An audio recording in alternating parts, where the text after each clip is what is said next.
আসসালামু আলাইকুম দর্শক, আজকে আমি আপনাদের সাথে শেয়ার করব ফায়ার সার্ভিসের একটি বহুল প্রচলিত প্রথম কল পানিবাহী গাড়ি অগ্নি দুর্ঘটনায় কিভাবে কাজ করে থাকে।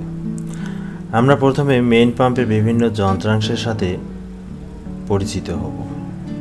এখানে আমরা দেখতে পাচ্ছি এটা হচ্ছে প্রেসার গ্যাস ইন্ডিকেটর, আর এটা হচ্ছে ভ্যাকুয়াম গ্যাস ইন্ডিকেটর, আর এটা হচ্ছে অ্যাক্সিলেটর, পাম্পের অ্যাক্সিলেটর, আর এটা হচ্ছে ডিসচার্জ ভালভ, অর্থাৎ এখানে আমরা হোস কানেক্ট করে পানি বের করতে পারি। আর এটা হচ্ছে সাকশন ইনলেট ভালভ, এখানে আমরা সাকশন হোস কানেক্ট করে পুকুর থেকে পানি তুলে নিয়ে আসতে পারি। আর এটা হচ্ছে সাকশন ট্যাঙ্ক ভালভ, অর্থাৎ এটা পাম্পকে ব্যবহারের পূর্বে এটাকে টেনে নিয়ে পাম্পের ব্যবহার উপযোগী করতে হবে। এটা হচ্ছে লো লেভেল স্ট্রেনার, যেখানে সাধারণত পুকুরে পানির পরিমাণ কম থাকলে আমরা এটা ব্যবহার করে পানি তুলি। আর এটা হচ্ছে কালেক্টিং হেড, যদি পাম্প থেকে অগ্নিকাণ্ডের ঘটনা দূরবর্তী স্থানে ঘটে থাকে, সাধারণত সিরিজ পাম্প তৈরির ক্ষেত্রে আমরা এই কালেক্টিং হেড ব্যবহার করে থাকি। আর এই দুইটা হচ্ছে আমাদের রিজার্ভ ফুয়েল ট্যাঙ্ক। যে আমাদের ওয়াটার টেন্ডার গাড়ি যেভাবে পানি বের করতে যেভাবে কাজ করে, সেই কাজটা কীভাবে করে সেটা আমরা আজকে দেখাবো। এখানে ড্রাইভার প্রথমে গাড়িটাকে স্টার্ট করবে, তারপর গাড়িটাকে পাম্প গিয়ারে রাখতে হবে।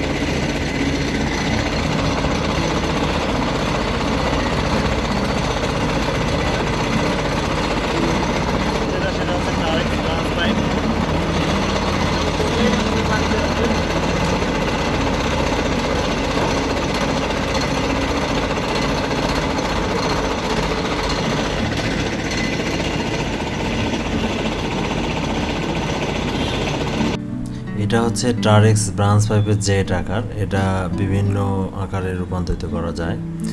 এটা হচ্ছে স্প্রে আকার, ফগ আকার। তো আমরা এখন এটা হচ্ছে স্প্রে আকার, এটাকে ফগ করা যায়।